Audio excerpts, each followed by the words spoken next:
ummadda Soomaaliyeed oo islaamaya dacwadda Soomaaliya badda Soomaaliya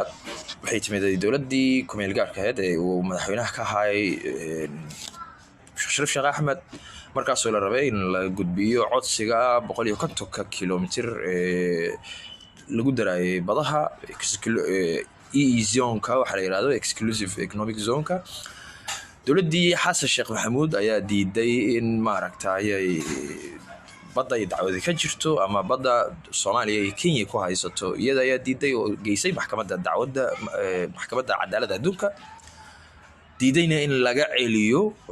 tensionkii xataa u dheeraaday kadib waxa yimid farmaajo isagana wuxuu qaaday dhabihii Xasan Sheekh Maxamuud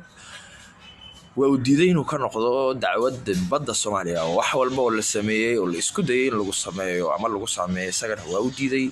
dowladdiisa iyo isaga ku maadsan yihiin Xasan Sheekh Maxamuud iyo dowladdiisa